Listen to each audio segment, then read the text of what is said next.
Welcome to the City Council Chamber, City Hall, public hearing on behalf of Lynchburg City Council. Welcome to the public hearing on the fiscal year 2021 proposed operating budget and the proposed fiscal year 2021-2025 capital improvement program for the City of Lynchburg.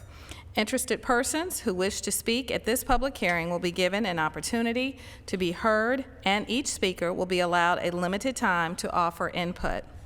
Time limitations will be observed. Rules of procedure. Speakers will be recognized in the order in which they signed up to speak. Please give your name and locality of residence. An individual may speak for up to 3 minutes. A group spokesperson may speak for up to 5 minutes. Citizens often express conflicting and diverse positions regarding specific issues under consideration. To encourage citizen participation and to avoid intimidation to persons who may express sometimes unpopular opinions, applause, cheers, or jeers from the audience are not permitted. When appearing before City Council, citizens may not engage in behavior that intimidates or insults others, engage in disruptive behavior, use profanity or vulgar language, promote private business ventures, or campaign for public office. First, under public hearings, we will have introductory remarks by Deputy City Manager Reed Wodeka. Good afternoon, everyone, and thank you to everyone who's here and everyone who is tuned in online or on TV. We realize this is quite a bit different than our typical public hearing, so we certainly appreciate everyone's patience and willingness to participate as we go forward. Again, we would welcome anyone to participate by leaving a message on the telephone at 455-3998 or by emailing councilpublichearing@lynchburgva.gov. Please note that messages are going to be limited still to 3 minutes, or the time frame. So I just want to take a couple of general notes about this budget. This budget was crafted, to be clear with everyone, prior to the economic disruptions that we are presently experiencing. So city staff will be revising our revenue projections for City Council to consider later in the spring. We have also adjusted our budget development schedule that Chief Financial Officer Donna Witt will review later tonight. However, Council will continue to hear budget presentations from city departments beginning next week to finish that up. But we do want to be clear that the final budget will be considerably different than what we're looking at tonight potentially, and so we just want to be clear about that. So on the fiscal year 2021 recommended budget, as an overview, in general, the theme of this budget, of the fiscal year 21 budget, is very much of a maintenance type budget. I think one council member defined it as a meat and potatoes type budget. That's really just focusing on the primary things that we're supposed to be doing. All funds, the recommended budget equals approximately $370 million, which is a decrease of $46.5 million, or about 11% from fiscal year 20. That relates primarily to federal and state funding for capital projects that are just funded in a different way. In the 5-year 2021 to 2025 capital improvement program totals $345 million with a fiscal year 2021 budget investment of $32.1 million. So there's a couple of guiding principles that we developed to discuss this budget. Those guiding principles were to comply with council financial policies, implement phase 2 of the citywide salary study, provide a general wage increase to all employees who are meeting or exceeding expectations. We wanted to fund contractual maintenance commitments, address increasing health premiums, maintain training and professional development for our employees. We wanted to fund the re-engineering of our trash and bulk brush collection program. And of course, we wanted to, at all possible costs, to avoid a tax increase. As the budget was developed, departments were requested to submit a budget that was equal to or less than the funds appropriated in fiscal year 2020 for non-personnel expenditures. The Lynchburg City Schools requested funding that was level to fiscal year 2020. However, the recommended budget recommends a $1.5 million reduction in that funding as a result of declining average daily membership, increased state revenues, a trend of increasing year-end fund balance, et cetera. Additionally, we'll mention that the GLTC, our transit company, on fiscal year 21 is a challenge for us. because there is a significant decrease in revenue that they have related to the loss of a contract with a local university. This will require the use of some fund balance, reserve funds, to continue GLTC's current delivery function. Budget recommendations remain current with no tax increases, but again, we do want to be clear that we do have a trash collection fee increase that is recommended in this budget. With respect to revenues, we would anticipate non-dedicated revenues in the general fund to increase by approximately 2%, which amounts to approximately $3.4 million. The primary growth of that is organic growth. There is no change in rates. We would anticipate real property taxes to increase by approximately 1%, personal property taxes to increase by 4.5%, and local sales and use tax by approximately 3.5%. So again, those are based on our prior projections, and those, again, will be changing as we go forward. So some key highlights to changes in the expenditures include increasing council member salaries, including staffing for the College Hill neighborhood centers, and furniture for the soon-to-be renovated Yoder Center and Fairview Community Centers. We have recommended adding an enforcement and an education position for refuse collection, as well as a mini street sweeper for downtown, as well as an increase in the recycling contract. Fire department employees are recommended to receive an increase for advanced life support certifications for those who provide at least 50% of their time on an ambulance, as well as providing funding for a part-time professional standards compliance manager in the fire department. We have a number of smaller items that are funded for the police department. We have increased the reserve for the task force on the future of education. And there are a number of other requests that were not able to be funded.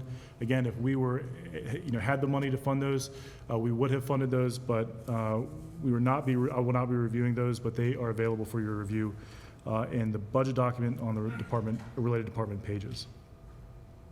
In our personnel, we will be increasing health insurance premiums as well as Virginia Retirement System premiums. We'll also be adding one position each in the police department and half position in each of the police and fire departments for accreditation. Social services will be adding 3 positions to meet the state social services mandates and standards. Public Works will increase by 1 street position to handle increased workload from increased street mileage. That is funded by VDOT appropriation, as well as the aforementioned enforcement and education position in the refuse program.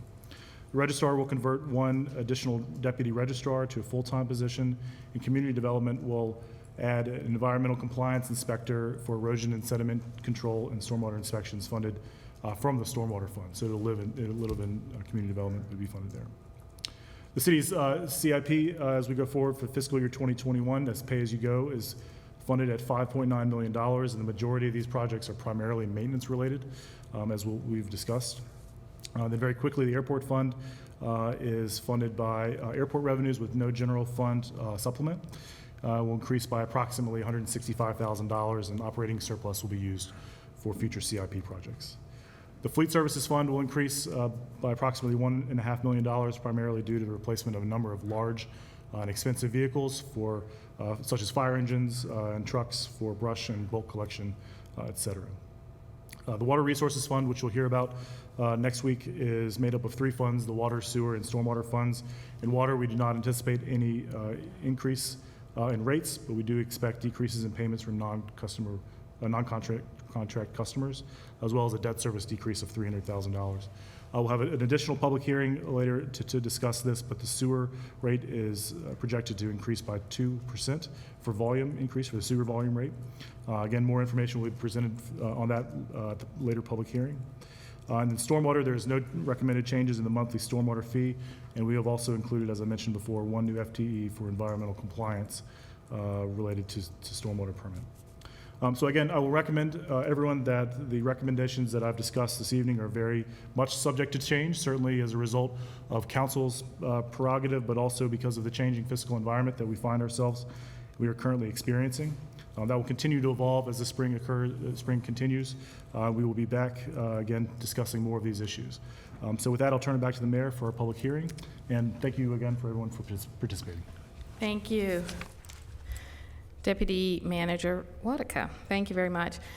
First, we have number 1, our public hearing on the fiscal year 2021 proposed operating budget and the proposed fiscal year 2025 capital improvement program for the city of Lynchburg, which includes funding for general, schools, fleet, airport, water, sewer, stormwater, and other funds.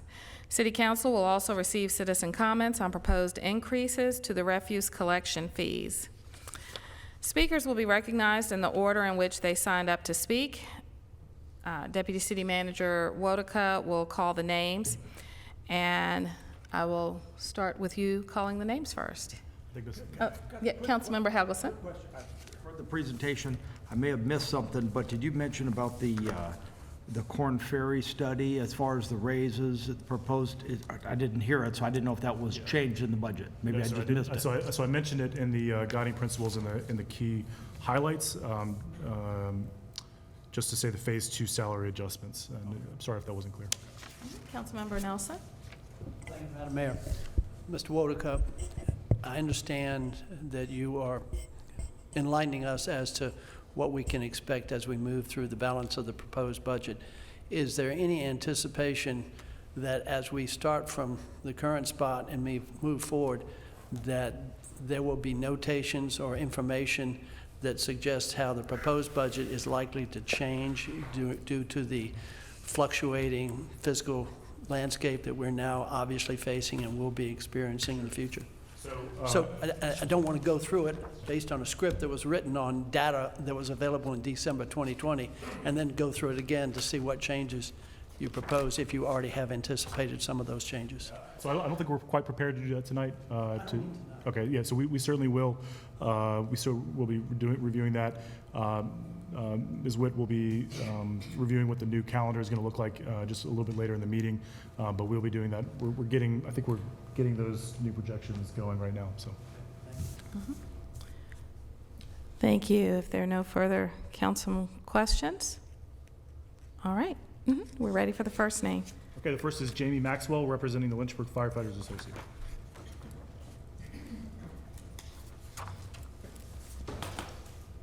I will be speaking as a group, so I believe that's 5 minutes, Madam Mayor. Yes, it is.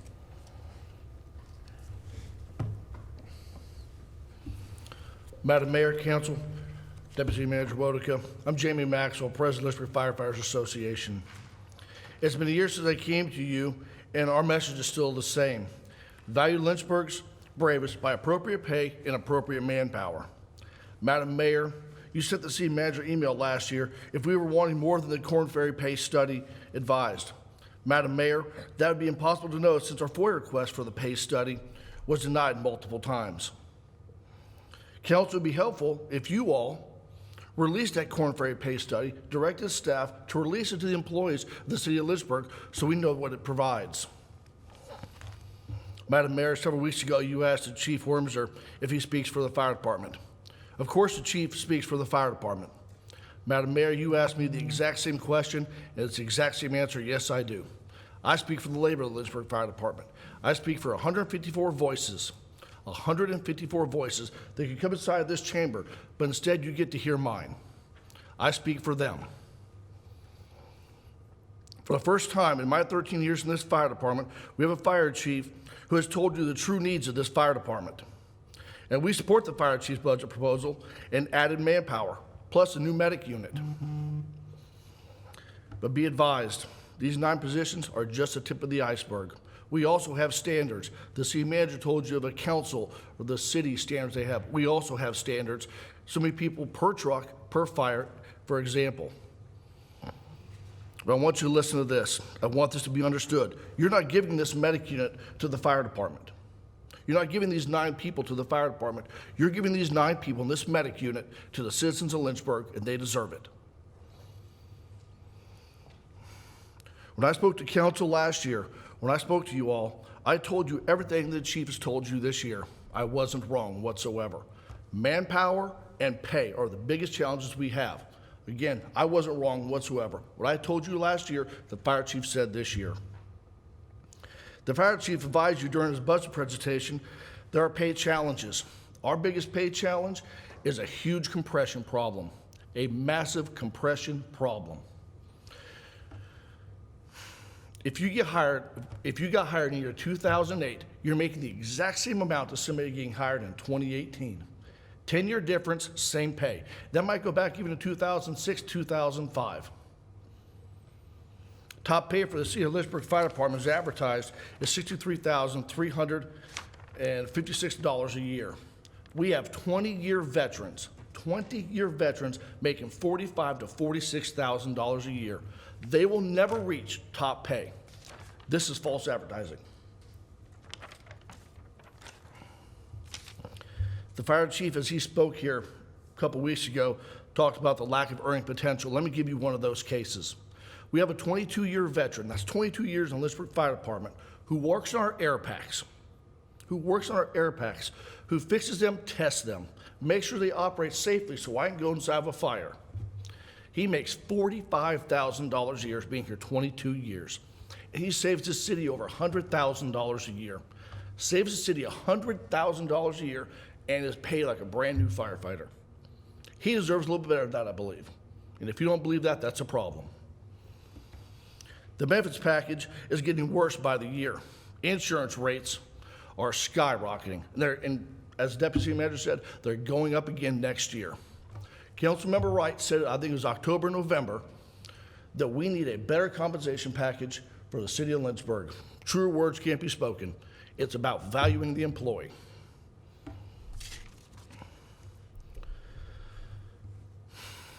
I'd like to thank Councilmember Nelson. During the last last work session, he said that you all don't need to take the raise that you voted for yourself. Thank you, sir, for saying that's true leadership. To do so, to give yourself a raise, especially 40%, a 40% pay increase when the city of Lynchburg employees are getting maybe 5%.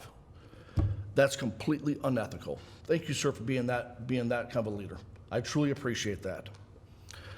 Madam Mayor, at the conclusion of last year's budget, you looked directly at me and you said you support the fire department, do whatever it took in support of Lynchburg's bravest.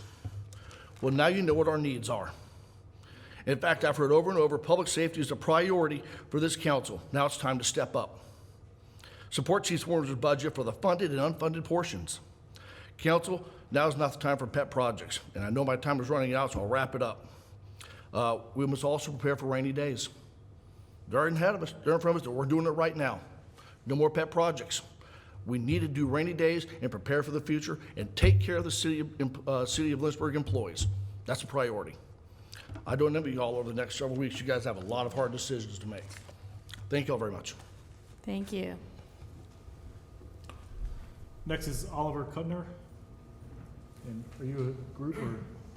I'm a group. I organized the group. It's called the COVID-19 Citizens Response Group. I've put a lot of money myself into it, and I'm doing it because I'm very concerned, and I probably won't even need my 5 minutes. I just want to alert you guys to something, and because it will absolutely destroy your budget, what is coming. I think everybody feels there's something coming, but nobody is sure. So Can I get you to say the name and your address, just so people know? My name is Oliver Kutner, and most of my places are at 1415 Kemper Street. Thank you, sir. I have been following this for a while, and I have a little bit of benefit of hindsight because I also live in Germany. It's about 1 month ago that I left Germany, and Germany had about 1,500 cases. Germany is on top of this since end of January, and I would like to just say that you need to pay attention to what they say. They test like crazy. They have probably good numbers. Watch their numbers. Basically, the first point I want to make is that this is an 18-month issue.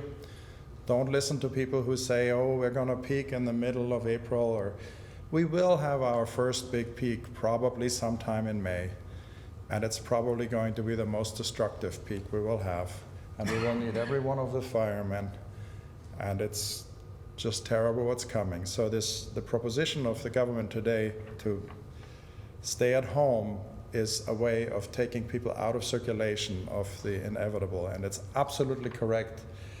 The first point I want to make is that a month ago in Germany, social distancing was more than what you experience on the street today here. So in America, there are people who think they're doing social distancing. Please understand that the social distancing you're doing now took Germany from 1,500 to 60,000 people. And Germany is the place that has by far the smallest death case, by far. So that's very important. Separating out people who are infected immediately is the most important thing. Telling them to go back home and living in the bedroom doesn't work. So this, I believe, is going to have to be addressed locally, because I don't see it coming down from FEMA. I don't see it happening on the state level. And I highly recommend that you consider doing something locally, because it's the only way you're going to keep yourself safe. If you want to put together an action group, I know this community a little bit. There are some great company leaders, but it needs to happen now, like tomorrow, the day after tomorrow. So I do think that it is an issue that is federal, state, and local. Don't blow it off and wait for the state. Let me put it in perspective. You need to look at these numbers as a fraction. So infections per million is a good way to look at it. Okay, South Korea never got past 191 infections per million. They are the only people who have the genie in the bottle under tremendous cost. No one else has the genie in the bottle.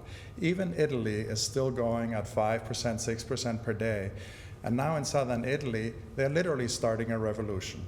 Because when you take people, and you will see it in the news in the next few days, when you take people's salaries away for 3 weeks straight, they start to explode. This is going to happen here too.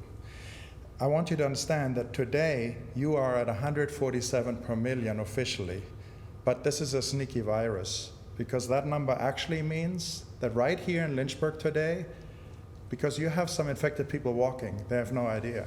You are right now at 520. You are already at twice where South Korea managed to stop. So it is absolutely essential to do something. As a leader, maybe you guys want to call for industry leaders in town to have a meeting, and I mean an emergency meeting in the next 2 days. I believe it will affect your budget more than you can imagine. And that's really all I want to say. I am going to continue to work on things. I consider Lynchburg a 250,000 people radius. Think of Lynchburg as 1/80th of New York City. This virus, yes, in New York it might travel just a little bit faster because everybody sits on top of each other. But trust me, when you go to Lowe's and you see people standing in line, it's so vicious. It's really bad. The other thing that you have to understand, and no one is saying, is that this virus tends to kill, nobody knows exactly, 0.7 or 1% of those who supposedly get infected, and maybe that number is not even right. But this number goes straight out the window when the healthcare system gets blown over. You run a risk of losing 7% of your population. And the actions you take in the next weeks are going to be decisive on whether you are at 7%, at 3%, or at 1%. The president is talking about creating a victory of 200,000 dead people in the country. Well, he's right. If he could create that, that would be great. But there's no way on earth you're going to have 200,000 dead people in the United States of America. In Germany, they're anticipating some millions. And you can put Germany into the United States 5 times. Thank you, Mr. Kuttner. Your time is up. Thank Thank you. you. They have your contact information. Yes. All right, thank you. A paper that has a summary. Thank you, Mr. Kuttner. Thank you very much. All right, Deputy. Okay, next is Richard Loving from the Lynchburg Police Foundation.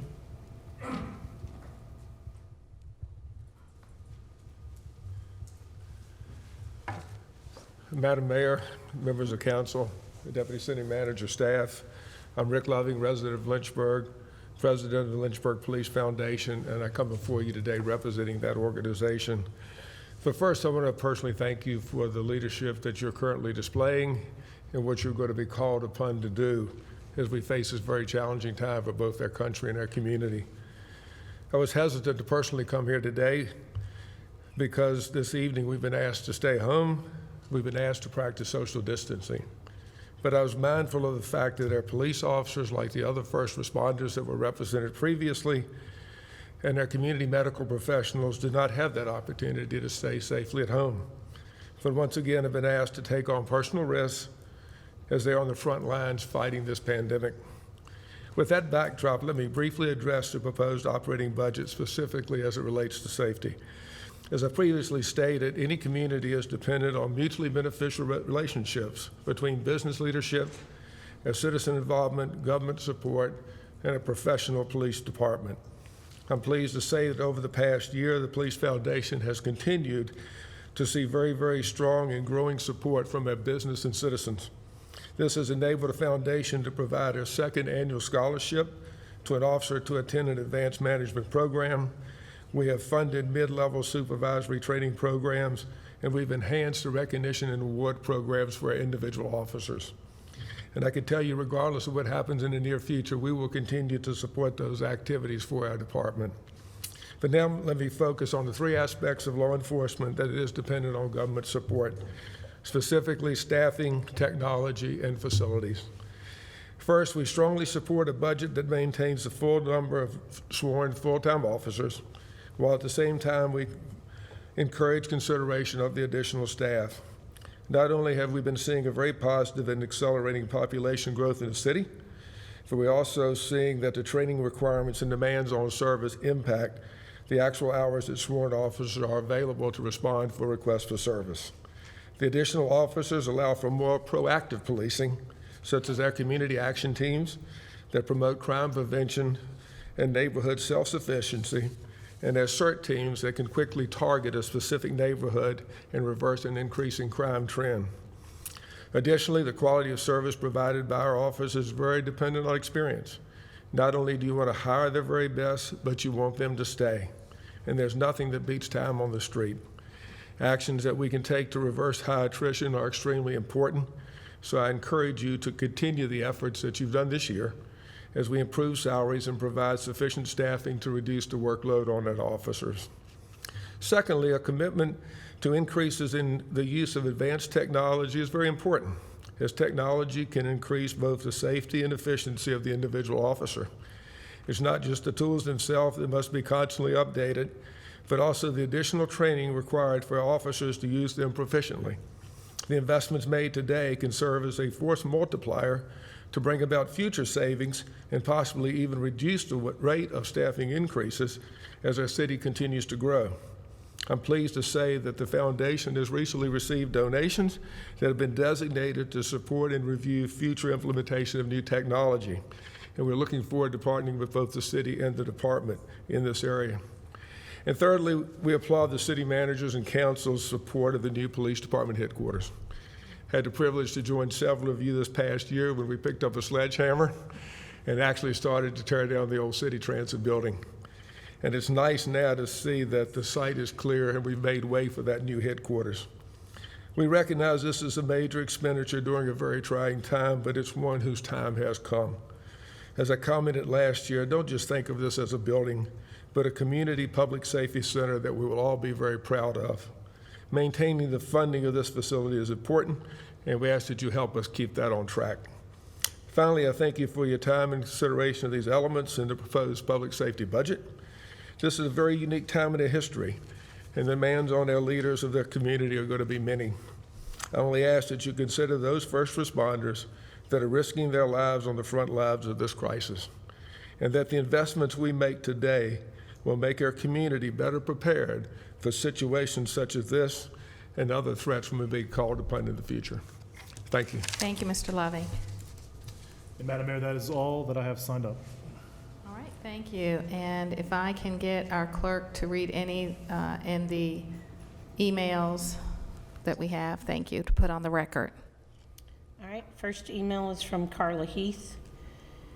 In keeping with its long-standing position to support improving existing recreational space within the city by preserving and acquiring natural area and by maintaining recreational areas in high-density neighborhoods, the League of Women Voters of Lynchburg calls upon the City Council to fully fund the Department of Parks and Recreation's operating budget requests for FY 2021 and the capital improvement request for FY 2021 through 25. Just an hour in the Blackwater Creek recreational area any day these past weeks makes it clear that hundreds of Lynchburgers of every age, ability, and background use and value the city's natural areas to maintain their physical health and emotional well-being in these uncertain times. Ongoing fiscal support for the city's parks, trails, sports, fields, and community centers is vital to keeping Lynchburg a great place to live, work, and play. I have a statement from Lynchburg City Schools signed by Kevin Smith, Stephen Lobb, and Jody Gillette. Dear Mayor Tweedy, Vice Mayor Dolan, and members of Lynchburg City Council, thank you for this opportunity to share a brief statement in support of the Lynchburg City Schools budget request for the March 31st, 2020 budget hearing. At this time of uncertainty for the health of the members of our community and the unfathomable impact this current pandemic will likely have on our local economy, we are writing to simply ask that you preserve what you can of the LCS budget request. On Tuesday, March 9th, 2020, most of City Council joined with well over 400 other business and community leaders at the LCS Education Foundation's annual Breakfast with the Superintendent to learn more about our schools and specifically about some lesser-known programs that are having significant impact on our students. At that time, we were mindful of handshaking, but groups of more than 10 were an accepted norm. Just 2 days later, the World Health Organization declared COVID-19 a pandemic, and by Friday, March 12th, Governor Northam declared a state of emergency that initially closed schools for 2 weeks and later closed schools for the rest of the academic year. Within those 3 days, life across our country changed dramatically and caused many of us to begin to worry about the impact this pandemic would have on our family and friends. Within those same 3 days, the needs of some of the most vulnerable in our community became a clear concern as LCS immediately identified the need to not only provide continued educational enrichment to the students in Lynchburg, but to continue to provide meals through the school nutrition program, which is the only access some households have to nutritious food for their children. That weekend, the LCS School Nutrition Department partnered with the LCS Transportation Department and worked tirelessly to develop and execute a plan. By that Monday, March 15th, without missing a beat, LCS school buses were already rolling, delivering breakfast and lunch each day to not only LCS students, but to all students, public schooled, private schooled, and homeschooled across the city to ensure that no child went hungry during these uncertain times. By Friday, March 27th, LCS had already delivered over 24,000 meals to children across this city and provided students with enrichment activities to ensure that continued learning opportunities were available. These recent events demonstrate that the school district is essential in protecting all children in the city of Lynchburg. The rapid response of LCS School Nutrition with the support of LCS Transportation and so many faculty and staff volunteers was nothing short of spectacular. This current crisis demonstrates the critical need for a strong public school district with competency across all departments and the tremendous impact a school system has on a community. In the best of times, our public schools are charged with providing a robust education to all students to prepare them to enter the workforce and enhance the economic health for our community. In the worst of times, the public schools are a critical source of continuity and services to our children, made ever more vital when our community is stressed. And in all times, our public schools are instrumental in meeting the intellectual, physical, emotional, and nutritional needs of our children. We acknowledge that there will likely be tough financial times ahead. In light of all of the roles that our public schools play in our city, for those who are enrolled as well as for those who are not, we ask that you preserve what you can of the Lynchburg City Schools budget request. Thank you for your consideration and service, especially during these challenging times. I have an email from Jennifer Wills. Hello, I'm writing to support funding for Parks and Rec. While I support all of their budget requests, I'm writing to specifically ask that you provide funding for the Blackwater Creek Trail. The increase in traffic during this time has been significant. In nearly 6 years of living near the trail and exercising there on a regular basis, I have never seen as many people as I do now. Parks and Rec will need funding to repair the bridges so that visitors can enjoy the trail system. This will also allow visitors to spread out over more space rather than just staying on the paved trail, and it will allow Parks and Rec to continue to maintain and provide this vital service. An email from Jeffrey Wirtz. Dear City Council, I am so proud of the City of Lynchburg's efforts to make and maintain our beautiful parks. I volunteer as often as possible to help with the trail cleanups and enjoy both the camaraderie of the volunteers and our beautification results. As such, I am sending this email to provide my support fund the repair of the 3 bridges on the Creekside Trail. This would restore 2 miles of the Blackwater Creek Trail system. Thanks for your consideration.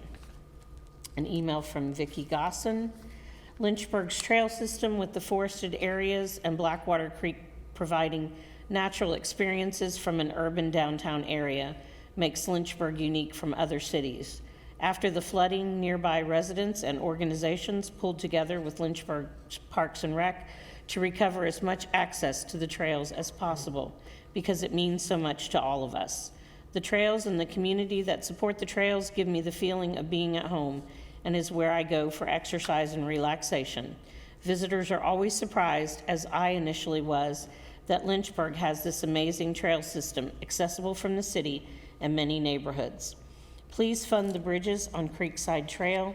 The city and community have done a lot of work for the trails, but it's been a long time since that flood, and we still can't walk through that area of the trail system. Bridges are always the place to stop and take pictures and enjoy the views of the valley. They bring value to the city beyond what can be quantified. Thank you. An email from Tim Miles. He's the chairman of Friends of Lynchburg Parks and Recreation. We are writing to encourage City Council to fully fund the Department of Parks and Recreation's operating budget request for FY 2021 and the capital improvement request for FY 2021 through 25. As we all know, Lynchburg has an excellent park system and a vibrant Parks and Recreation department that provides critical resources which helps make Lynchburg a great place to live. One area of particular interest is the CIP funding to replace the 3 bridges on the Creekside Trail damaged during the Blackwater Creek flooding. Parks and Recreation has done an excellent job of repairing the trail and reopening the majority of the trail system.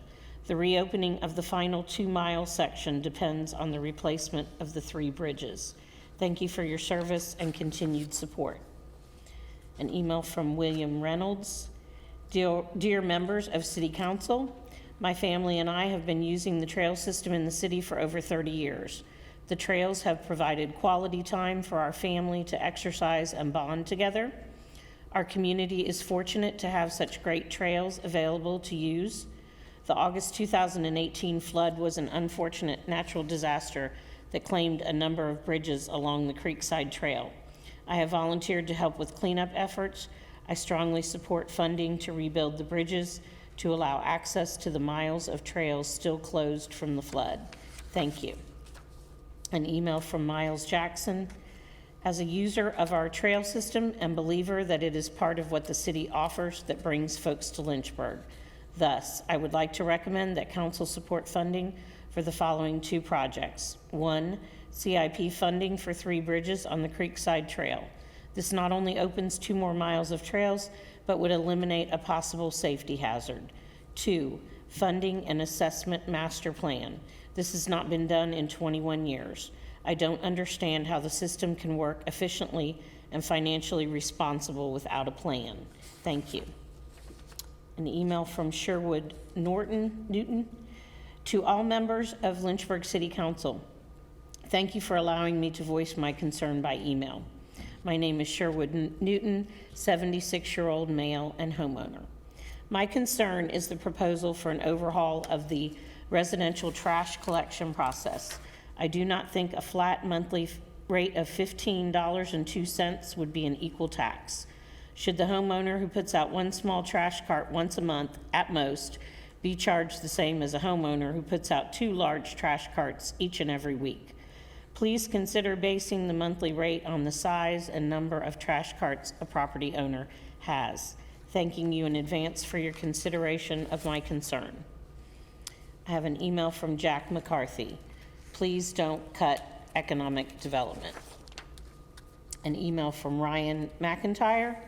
Dear council members, please do not cut economic funding out of the budget. These funds are critical to sustaining and growing the tax base of our wonderful city.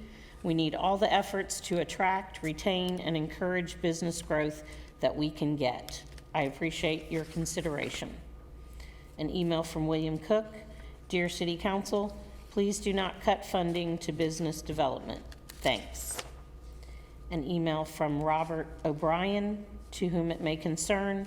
Please do not cut economic development money out of the budget. Best regards. An email from Mac McWayne. Lynchburg City Council members, economic development is a fundamental tenet of every prosperous city in the world.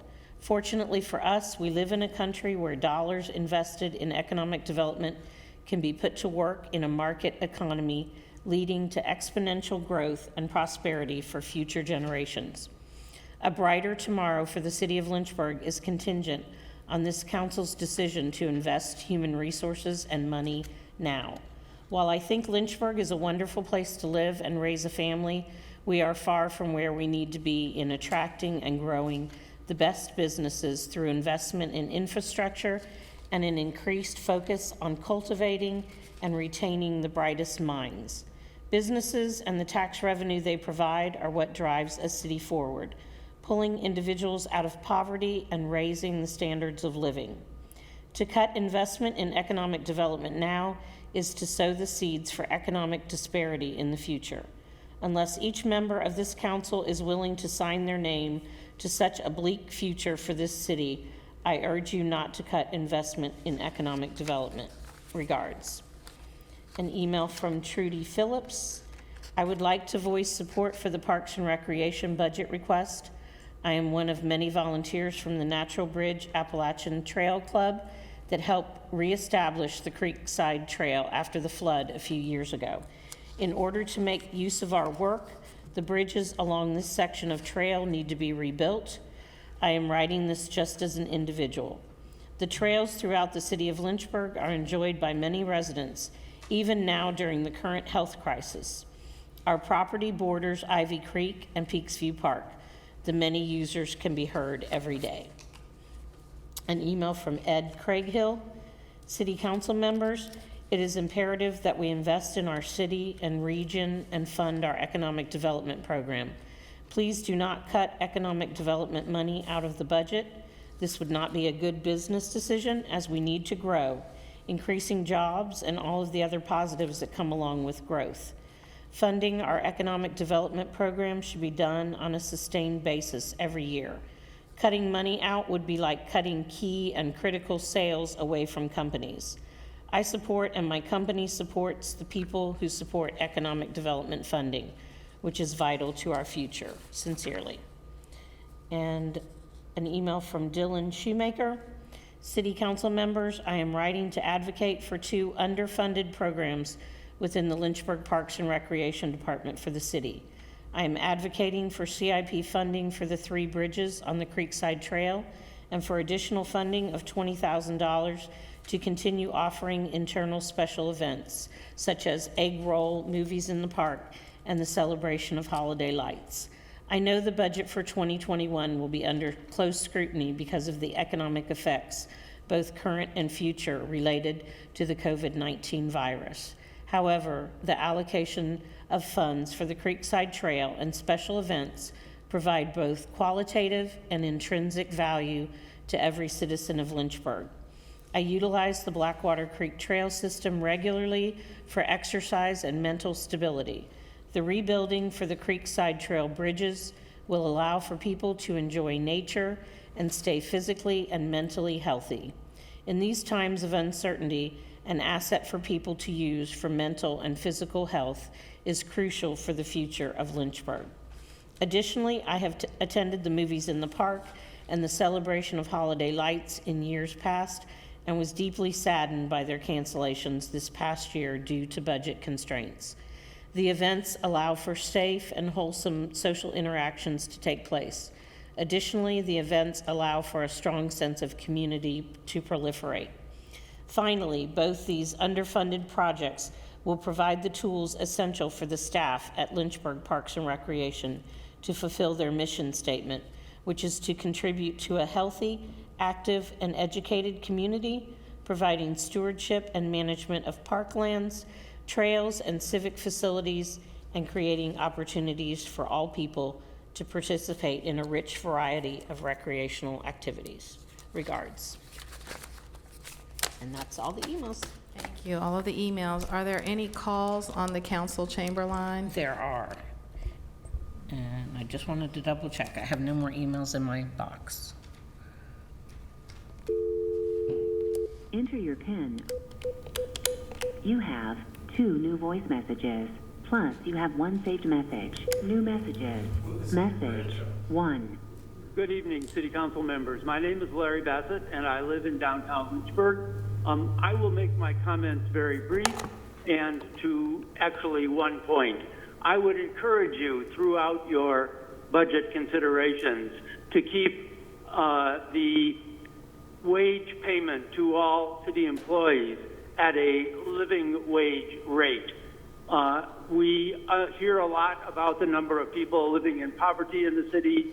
The immediate way that the city can do something about that is to be sure that all city employees are paid a living wage.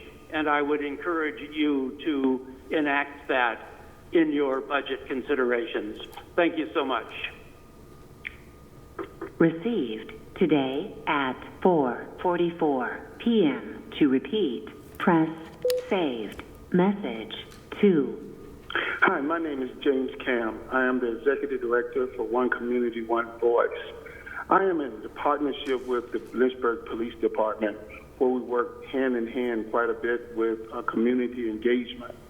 They are really, really active with us in a lot of activities. They work with us with the Bike Initiative, Believing in Kids, Excelling. We go into the schools and actually give kids that actually earn bikes, and they are really active in us fundraising for those.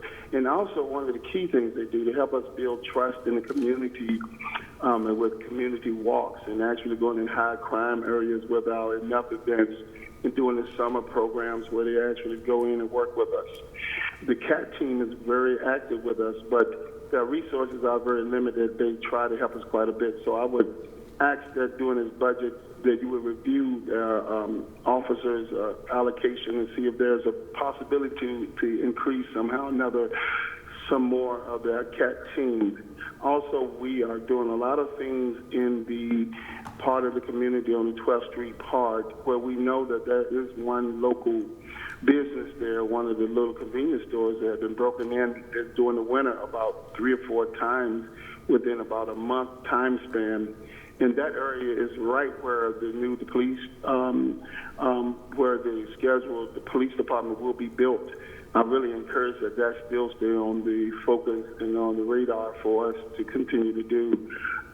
It would be a great asset, and we will really love it because by One Community, One Voice, being in that area quite a bit, it'll be a place that we can bond the community right there and unite the police department with the community in that area. So thank you for your time, Honorable Mayor and City Council. You have a great day. Received, saved, and... That's it, just the 2. All right, thank you very much, and thank you to those that participated via email, showed up here in person, as well as those who participated on the phone. The public hearing on the fiscal year 2021 proposed operating budget and the proposed fiscal year 21-2025 capital improvement program and proposed increase to trash collection fees is now closed. Madam Mayor, may I make a comment really quickly? Yes, Councilmember Pero. I just want to thank the clerk as well as city staff for orchestrating this. This had to be put together very quickly, and I don't know how you managed. I see what you did over there and how you managed to get those voicemails going. I think that's very good. I mean, with my luck, it would have been my daughter on one of them. I would have been horribly embarrassed, and you avoided all of that and executed very well. So thank you to. I had a lot of help from staff, so thank you to everyone who helped me. Well done. Thanks. Thank you. Thank you, Councilmember Pepper. Did you have a comment? All right. Thank you. Next, we'll have introductory remarks by Tim Mitchell, our Director of Water Resources.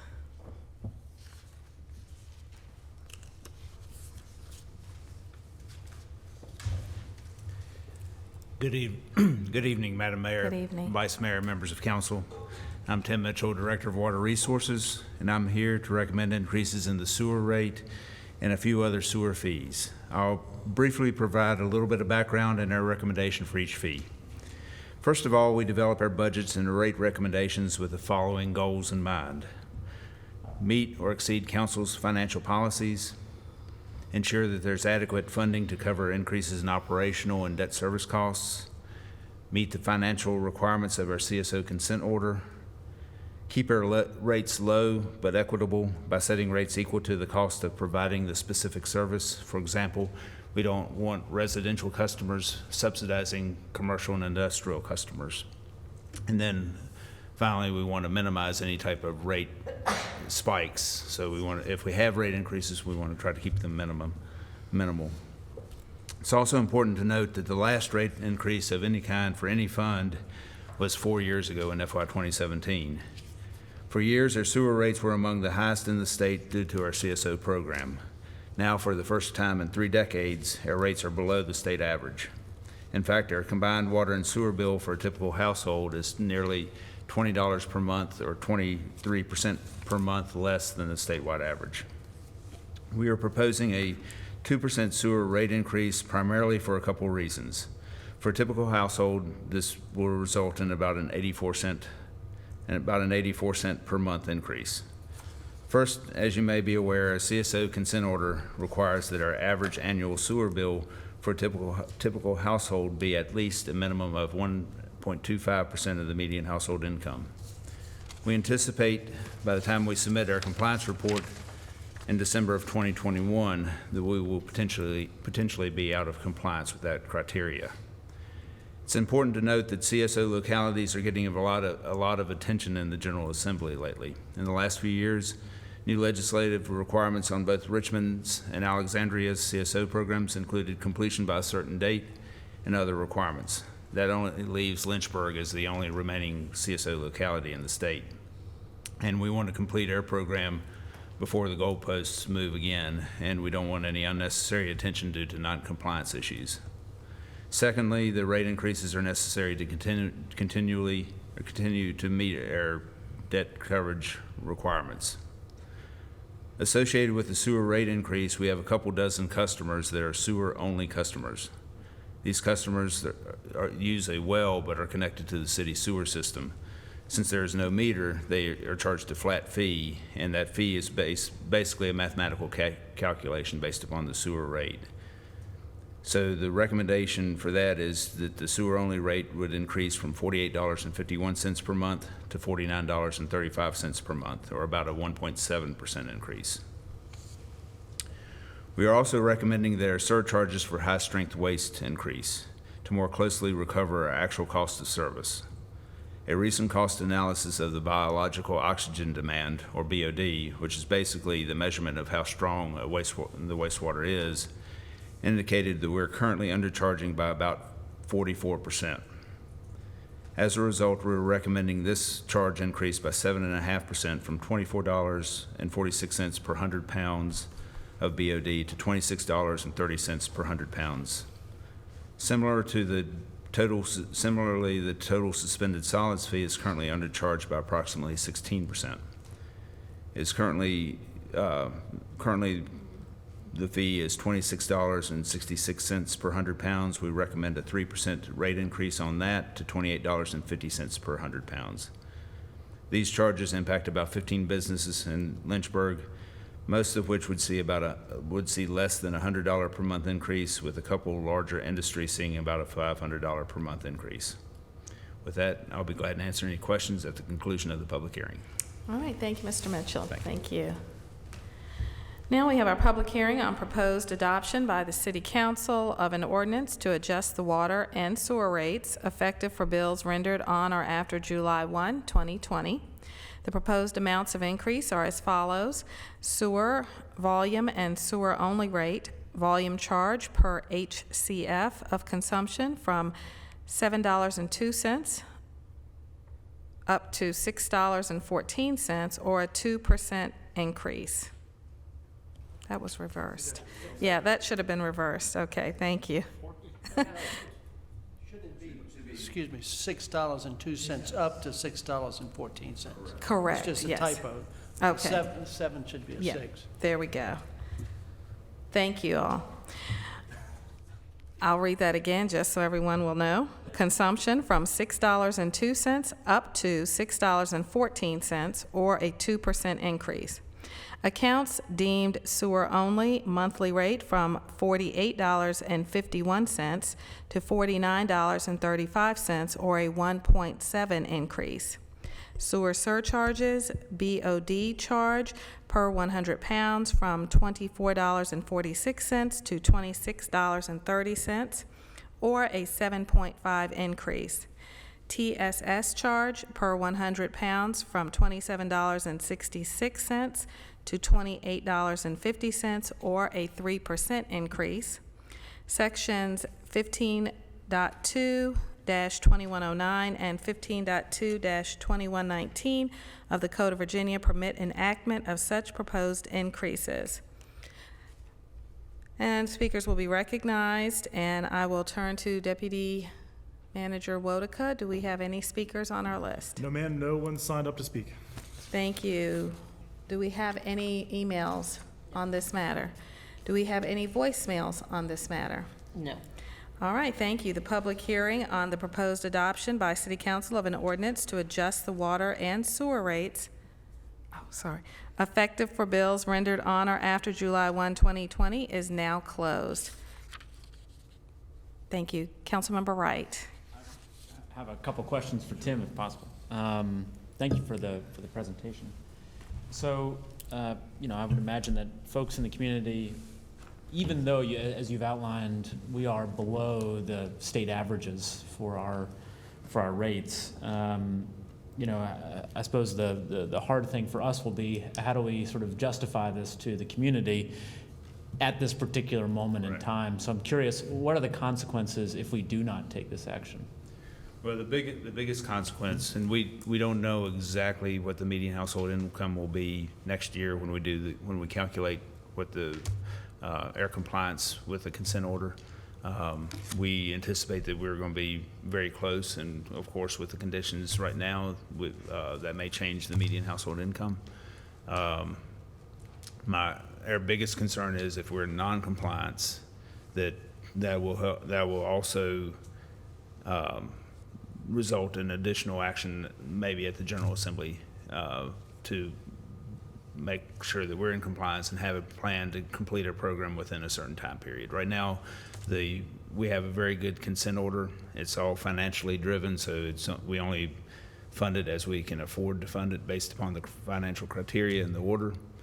But with the actions with the General Assembly the last couple of years with Richmond and Alexandria have indicated that criteria is out the window, and basically they have a set time period to complete the program. And if we were to incur that, then that would place an undue burden on our citizens. Would you be willing to, for folks who are perhaps watching at home, would you be able to sort of explain, just give a quick synopsis of the consent order and sort of the obligation that it places on the community? Sure. There's a number of financial criteria, but the one that impacts citizens at home the most is that our average annual sewer bill for a typical resident using the typical amount of water has to be 1.25% of the median household income. And if it drops below that, we're in non-compliance. So the intent of this rate increase is really just to keep it above the minimum that we have to comply with their consent order. And with us not having any rate increases in the last 4 years, we've gotten very, very close to that threshold. And we're concerned that if median household incomes increase at all, we're going to be in non-compliance. And then the consequence of non-compliance is possible legal action? Possibly. Well, the most likely scenario would be we would have to complete our CSO program within a certain time period, which would mean we'd have to spend more sooner than we would have otherwise, which would result in the higher rate increases than the 2% now. So in many ways, it's a hedging. Correct. Yeah. Right. Understood. Thank you. And again, point out that the average impact to a typical citizen is about 88 cents per month, or 82 cents per month. Thank you. Yes. All right, thank Councilmember Nelson. Yeah, Thank you, Madam Mayor.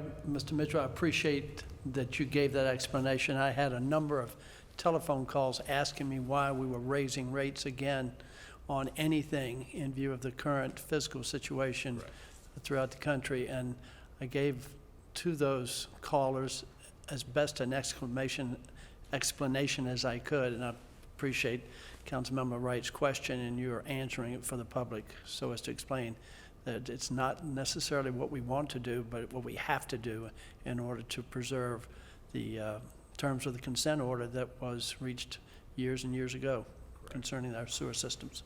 Yes. Councilmember Perro, thank you. Thank you, Madam Councilmember Mayor. Perro.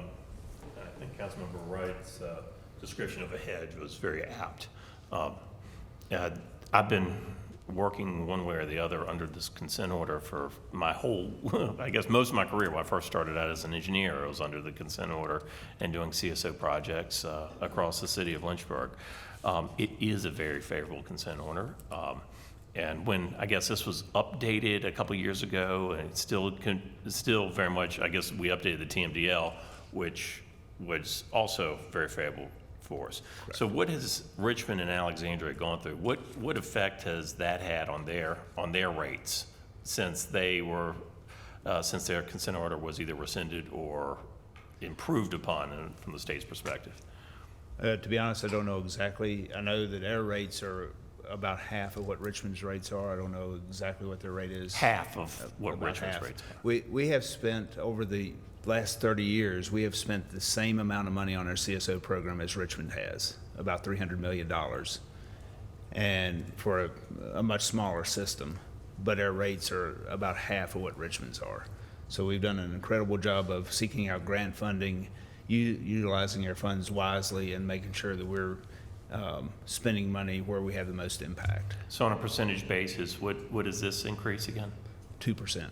2%. So you could look at, if we were not to do this and we were to fall below that threshold and the state legislature took action against us, we could be looking at 10-15% rate increases like they're seeing in Bedford right now, and we need to stay out of that. So wastewater, it's a core service that government must provide.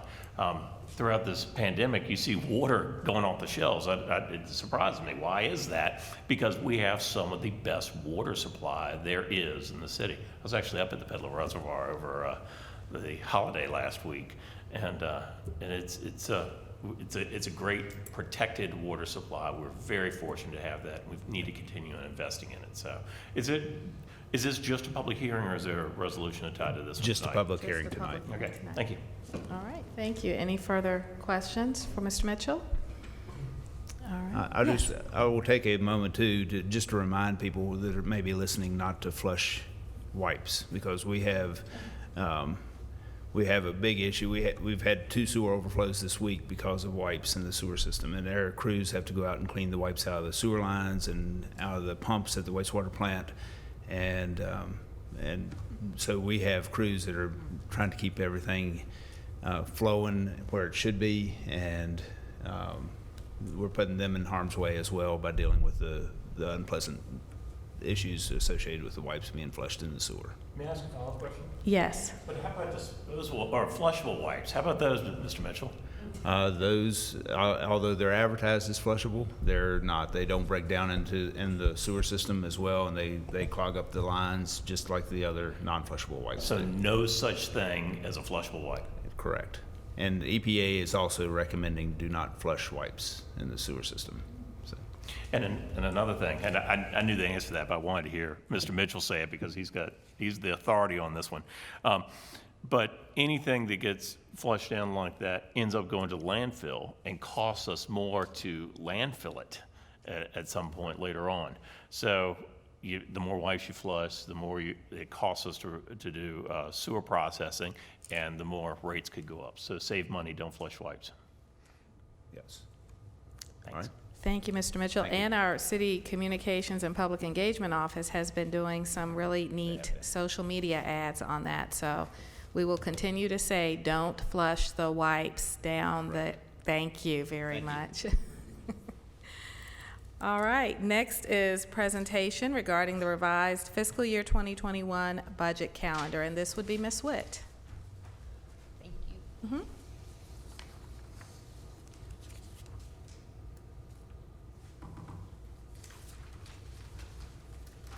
Okay, you should have this in front of you as well as up here, and I think it was emailed to you earlier. But this is a revised budget calendar for your consideration. What we'd like to do is to continue to walk through the proposed budget as it is on April 7th, and then on April 14th, we would have the regular council work session. Schools would be here to present their budget. It's also the third quarter presentation, and we would also present the capital improvement program for FY 2021 through 25. On April 21st, we're proposing to not have a meeting, and then on the 28th, I'll be presenting a revised 2021 revenues and expenditures for your consideration. And what this does, it really just kind of gives me some time to get more information. So I'm waiting for more things to come in, so I have more information. On May 5th, it's council elections, so we're not proposing a meeting. The 12th, 19th, 26th, and June 2nd would all be budget balancing work sessions. And then the budget would be adopted on June 9th and June 23rd. And this would keep us within state guidelines to have adopted budget before June 30th. So any concerns? Councilmember Hegelson? Just kind of what I brought up last meeting, and I think as Councilmember Nelson said, that a lot of that is in the budget document is going to be vastly different. And so when I see this calendar, it almost seems like you could probably readily move that April 7th meeting, give you a little more time and staff time to kind of sharpen your pencil and figure out what's different, because things are even vastly different from they were last week, right? When you proposed that things were going to be better in a week or two or a month or whatever that number was, now we're looking at a much longer time frame. So I think a better bite at the apple from staff, moving that April 7th meeting to the whole that's there April 21st, I think that would probably give us, and I think it'd give you guys a little bit more time to come up with something. And rather than us kind of walking through something that we know it's not going to be there. It's going to be very different to some regard. So Well, for that the would just general- be my thought. Okay, for the general fund, we really just have a couple of sections left. The external service providers and debt service, those aren't going to change.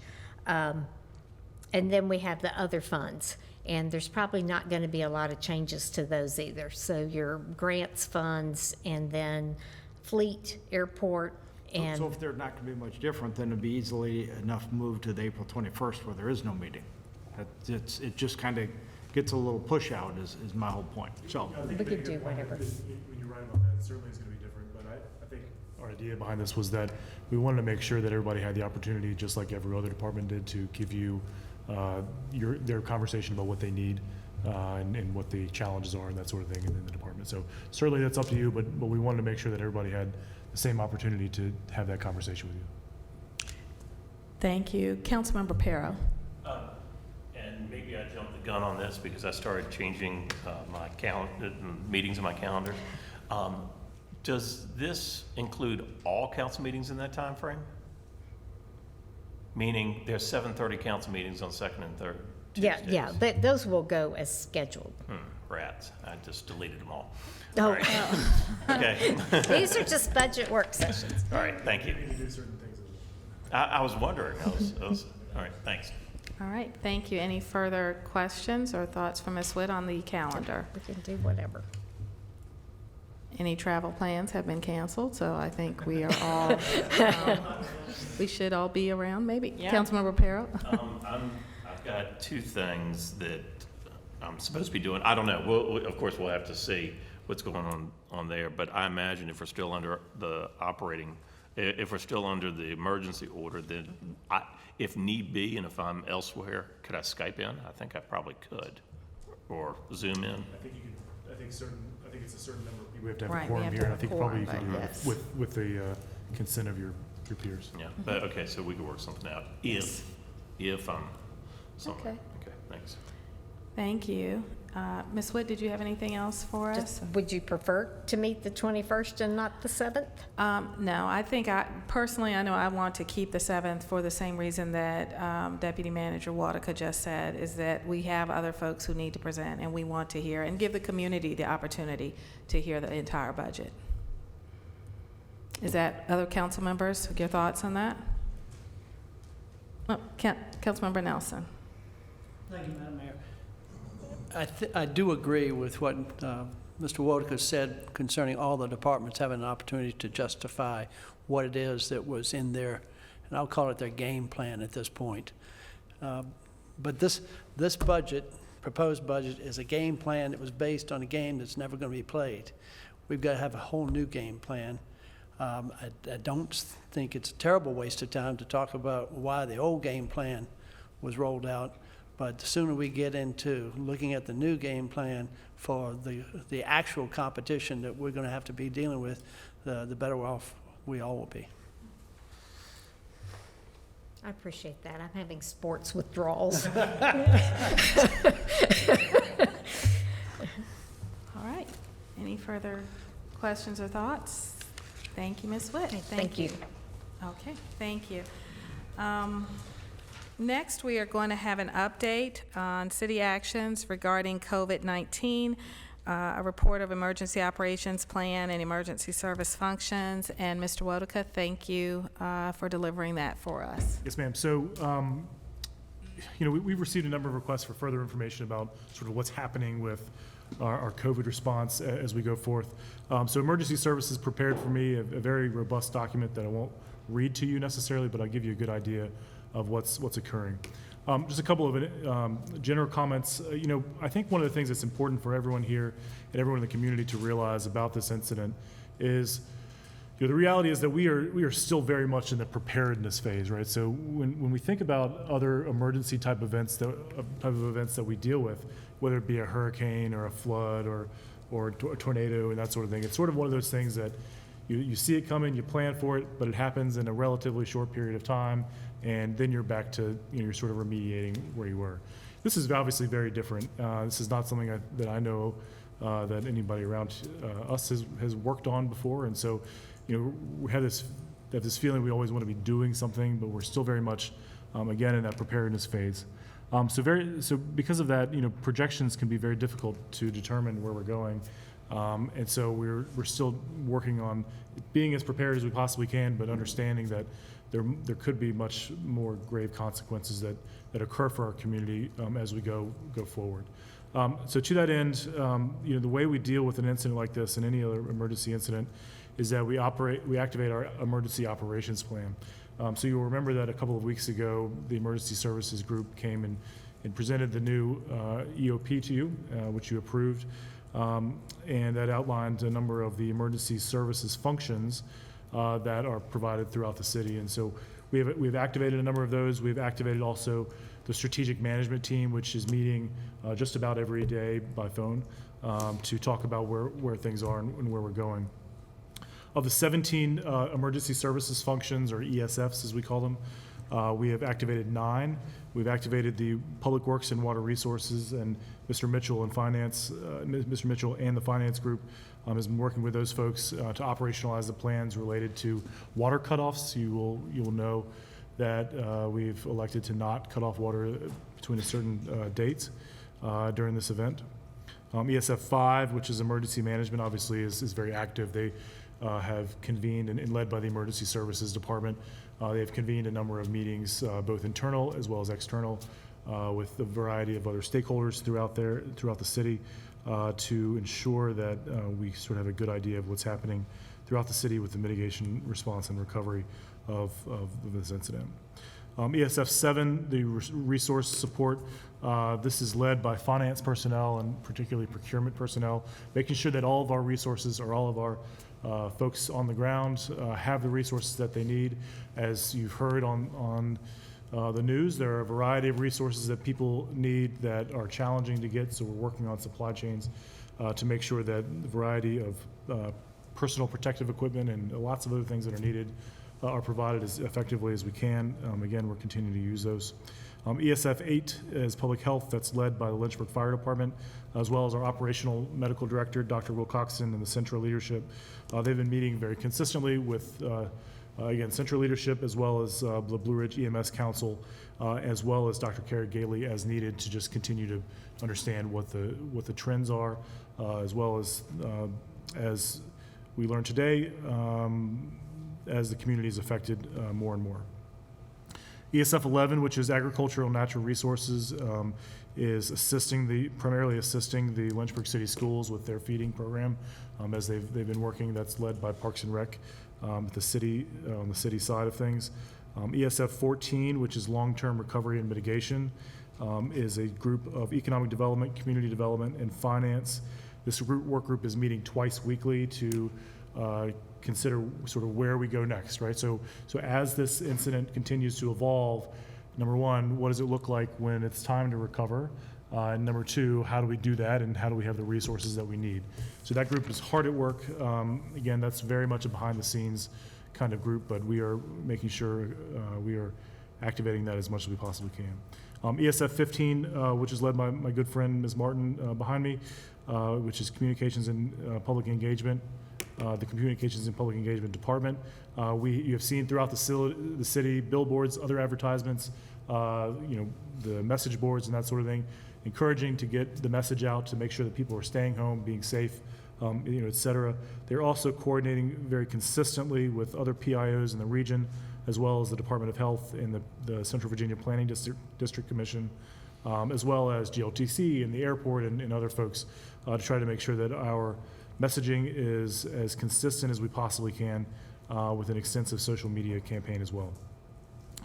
Two more, just ESF 16, employee support, that's led by our Human Resources Director, James Lowe. We're really thinking about, we have a lot of people that are on the front lines and have potential exposure, and we're making sure that we are doing everything we possibly can, to make sure that those folks are taken care of. James led the development of the public health emergency leave that was enacted, I guess, 2 weeks ago, and also the development of the public safety isolation plan, which provided potential quarantine for folks that who have potential to be exposed or to be away from home where there potentially could be an exposure, to make sure that we maintain our ability to activate those functions as well. And the last one is the ESF 17, which is volunteer and donations management. This is led by Parks and Recreation staff. We have received a number of folks that have reached out to try to help us get resources that we need. And again, this function is publicly available. So lots going on. It's really kind of a beautiful system that is developed by the ESF function. We're really thinking, how does every single department contribute to this response and the challenges that we're facing moving forward? It's, again, we are very much still in that preparedness phase. This certainly has very serious potential to be much more serious in this community as we continue to see it evolve. So I want to make sure that everyone understands that, and this is going to be something that continues to be a challenge. But I want you to know that we have what we believe to be the appropriate functions activated now, and we are prepared to activate others as is necessary. Be happy to take any questions you might have. Thank you, Mr. Wotica. Do we have any questions for him? Oh, Councilmember Nelson.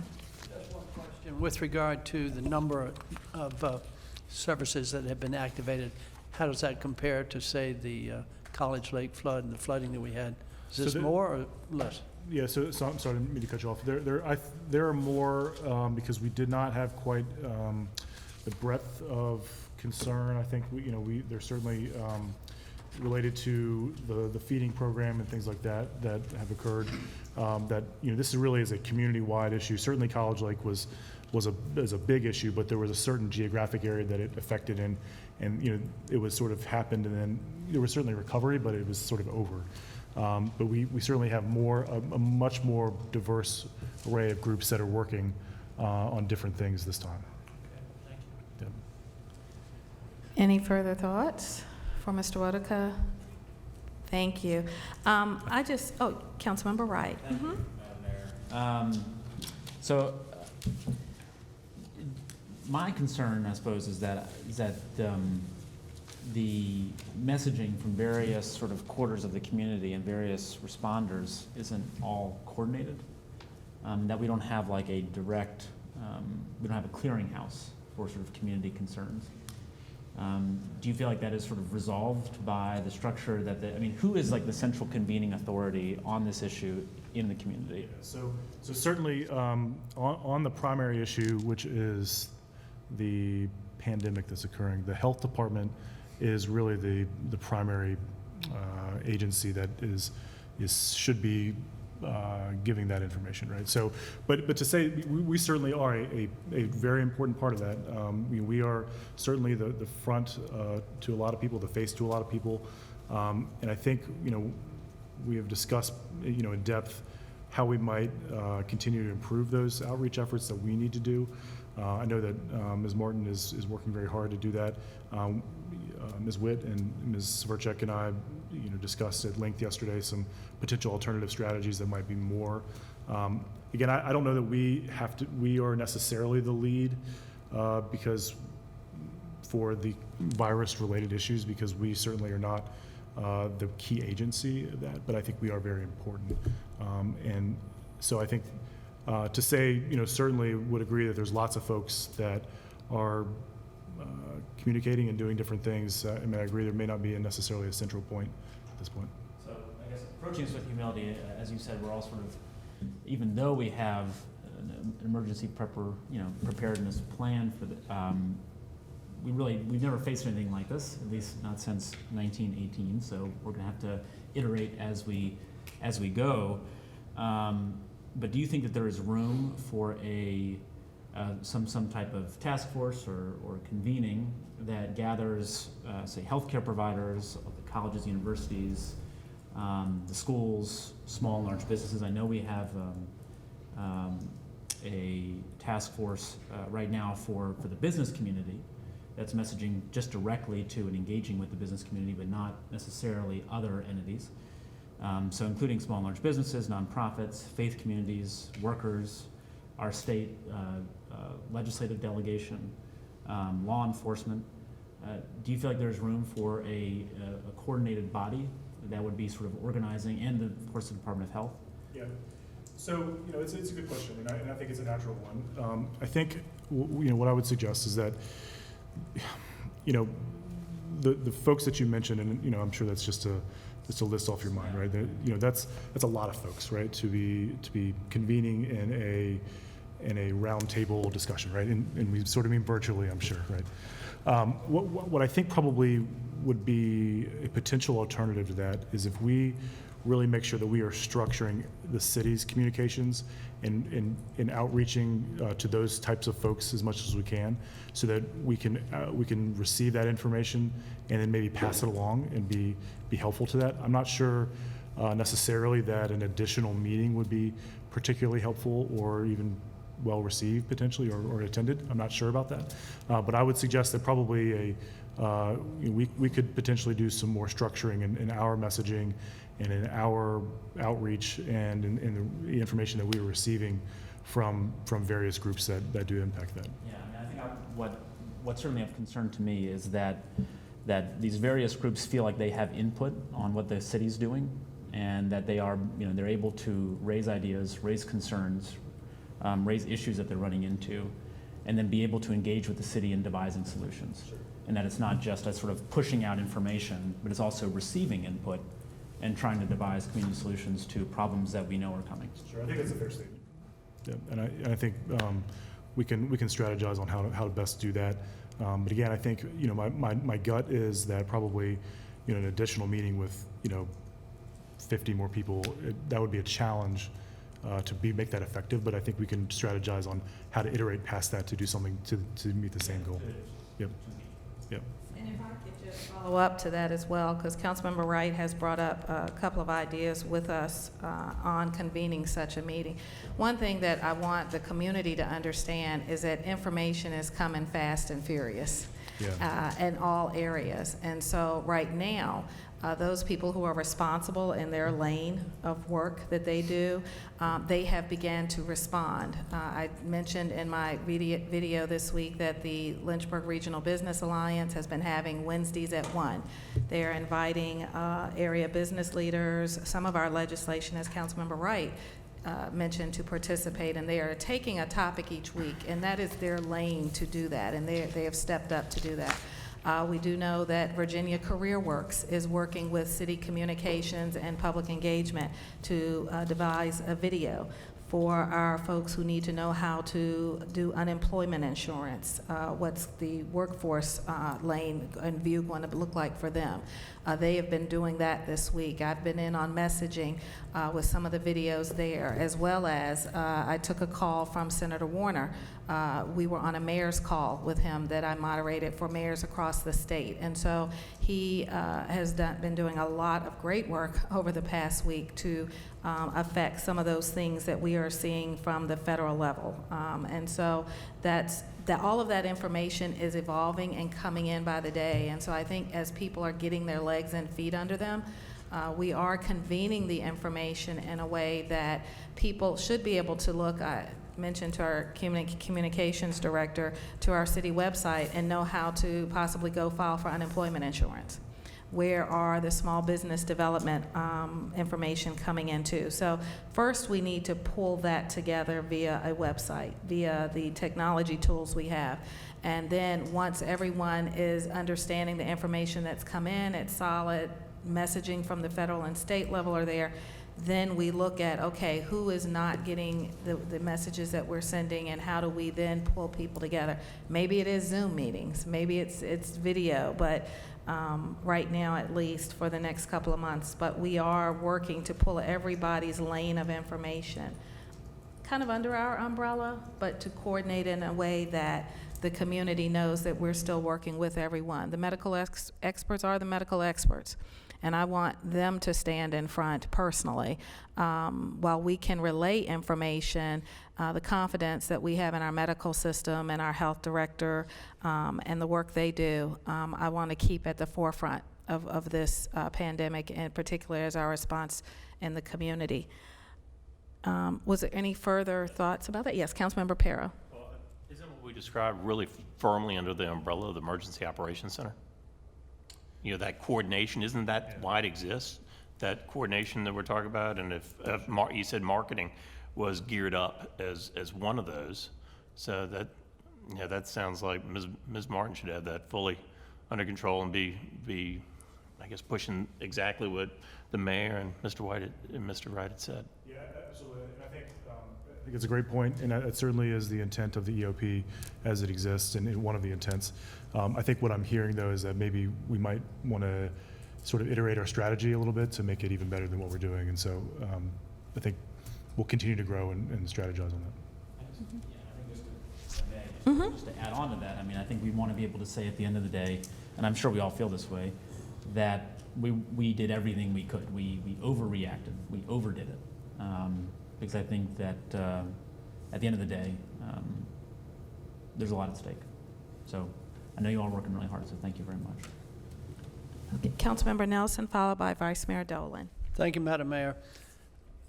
I really appreciate what everybody in the city government staff, the citizens, and all of the moving parts in the city are doing and have done. But if there's any voice that comes from these chambers tonight, I think it needs to be that everybody in Central Virginia, if we care about our future, needs to take very seriously the very simple things that they have been told to do in order to keep themselves and the city safe. Fortunately, we're not like New York City and have huge congregations of people on top of people, and they have to pass shoulder to shoulder almost every day to do anything that they do. But if we don't take seriously what it is that we've heard and what we've seen other places not do, then we're going to de-escalate fast. And I don't know if Oliver Kuttner is an alarmist or not, but I think some of his words may ring very true if we don't take this seriously. Thank you, Councilmember Nelson. Vice Mayor Dolan. Oh, thank you. I just want to say the city website does have a lot of really good information on it. I've been there a number of times and have sent people to it. It's a great start, and I just want to compliment the city for taking that leadership, and there's some really solid information there for folks. Thanks. Thank you. Any more thoughts for Mr. Wodeka? Well, I did want to take this minute. I do have a couple of closing comments, at least one, but I wanted to give each council member just a couple of minutes, just to say anything to the community, our current situation and status, and I'll wrap up. But I will start. Councilmember Nelson, I'll start there. Thank you, Madam Mayor. I pretty much said what I had intended to say, that I'm greatly appreciative to all the efforts throughout Lynchburg. Some of our residents weren't listening too closely at first, but I'm glad to see that they have changed their perspectives and done some things to get on the team. We do have to work as a team, and everybody's important, and any weak link can lead to the downfall of a neighborhood, of a business, of a community, and we need to be focused. And it's, as has been said, it's not going to be a short-term effort. So we got to develop good habits and maintain those habits. Thank you. Councilmember Wright. Thank you, Madam Mayor. I think Councilmember Nelson said it well. We're all in this together, and so we should do the basics. Wash our hands, stay away from others, don't touch our face. Thank you. Councilmember Wilder. Again, I just want to thank all of our first responders and all the city staff members and our citizens of Lynchburg for working together to get through this. It is a challenging process, but we continue to pray together, we continue to work hard together, and we will survive together. Thank you. Thank you. Councilmember Pero. Thank you, Madam Mayor. This is a really challenging time for everybody. I know people are scared. There's a lot of uncertainty out there. But like America has in the past, time and time again, we come together, this case with 6 feet apart between us at a minimum, and we work hard and we beat it. We're going to beat this thing. It's going to take time, and we're going to have losses. But we need to not be paralyzed by fear. We need to think rationally. We need to follow the guidelines suggested by the Center for Disease Control and the Department of Health. And we will work through this. It's just a matter of time, and it's a matter of patience, and it's a matter of will. And we will get through it, and we have the willpower to do it. And I just want to encourage all of our citizens in Lynchburg and everywhere else that we all have challenges and obstacles in our lives. This is possibly this generation's challenge and obstacle that we're going to get through, and we will get through it. Thank you. Thank you. Councilmember Hegelson. Thank you, Madam Mayor. You know, as we look at this, and obviously everybody understands and has talked about the medical crisis, the medical pandemic that is out there, but we have 2 lanes. Equally, we have a coming economic crisis, and that's why we talked about that within our budget. When we have 3 million people laid off in a week, when we have restaurants that have been vibrant and thriving completely closed or laying off 90% of their people, when we look at the numbers that are coming forward as a city, I really kind of hope that we can kind of reboot because of the fact that some of the businesses that I've been hearing from that have had to make tough decisions by laying off their friends, they said this, we appreciate the deferment, but what we really need is a lesser burden. And so with that, you know, when we watch businesses lay off 70, 80, 90% of their people, I think we as a city really need to take this opportunity to regroup and to say we've got to take less of a burden. We've got to focus on what we need to do. We need to focus on making sure our community is safe. This next couple of weeks, we're going to be doing our budget meetings. We need to put out there and say, the years before we did some furloughs, and what we need to come out and say, we are not going to furlough public safety. We're going to make sure we may furlough other departments because we have different levels of need and different levels of demand, but to come out and strongly say, we need our public safety out there as the forefront. we need to also make sure that we have our public works people that are able to make sure they can clean up the wipes and keep our facilities clean and our streets clean, making sure stuff doesn't congregate. So with that, I do hope that we'll take this opportunity to assure the public that we're doing the best that we can to streamline the burden on them, because there's lots of burdens on them. We don't want to add another burden on top of them by the cost of government. We want to be there to help. We want to be there to do what the public demands and things that should be done as a public as opposed to an individual. But we got, again, two lanes, the medical crisis and the economic crisis. They're both coming. We got to prepare for both of them. And hopefully we'll have cool heads, rational thoughts, and be able to have a steady hand that says we're going to come together. We're not going to blame anybody. We're not going to attack employers. We're not going to attack other folks, but we're going to recognize that there's trouble to brew, and let's pull together as best as we can. Thank you. Thank you. Vice Mayor Dolan? Well, I think all my colleagues had some really valid statements to make, and I really appreciate your comments. I don't have a lot to add to that, except, we are in, this is an extraordinary time for our community, for our country, for the world, and it takes extraordinary measures by all of us. And I think one of the best things that we can do as a community is really to listen to what the CDC has to offer, so that we can protect all those people that are on the front lines every day, every hour, 24/7. And make sure that we can keep them safe by keeping ourselves safe. Thank you. Thank you. Thank you, everyone, for your comments. I only have a few myself. We are in our budget process, and so, this is challenging. No one anticipated this, and it's unprecedented.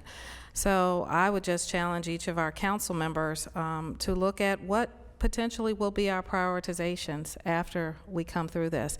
We know we will get through this. We just don't know exactly how long, and how much will be taken away. We do know that we hope to be Lynchburg calm, Lynchburg hopeful, and Lynchburg resilient. And that means that businesses will come back and they will be able to hire employees, and we will be able to have some semblance of normalcy again. And so what do we look like on the other side of that? We've talked, and as others and many have said, we talked in the past couple of weeks about services, about positions, about how to better utilize technology, about the quality of life that we want in Lynchburg, about our education, our economic development. So again, not knowing what we will look like on the other side, I still think it is important for each of our council members and the council as a body to still have vision for this city, to have vision, and to have vision that rolls into the leadership to make the hard decisions, as many have talked about, but to also know that we will come out of this and there will be hopefully growth and success on the other side. And so to not just think about blindly cutting departments and functions and services and operations, because when we get back to the other side, citizens are going to want those things. And so I just want us to be serious about this undertaking that we are doing, but also ask that we still have the vision on the other side of this. Not doom, gloom, and no hope, but calm, hope, and resiliency. And so this is a time of challenge, but we know that in America we also will have opportunities coming, and we just don't know what that looks like right now. And so we ask all of our citizens to be hopeful. We ask them all to adhere to all of the guidelines, the governor's orders of stay home. Two important words: stay home right now as much as possible. And with the exception of those suggestions, the medical, the pharmacy, and the trips to the grocery store lessened. And to practice self-responsibility. That is something we have said throughout all of our interviews, throughout all of our comments, is to practice self-responsibility and recognize that for our community. And information is ever changing and evolving, so please stay glued to the websites, the Lynchburg website, lynchburgva.gov, CDC, and our Virginia Health Department as well. They have the most accurate and up-to-date information. So we ask all of our citizens to view those as much as possible.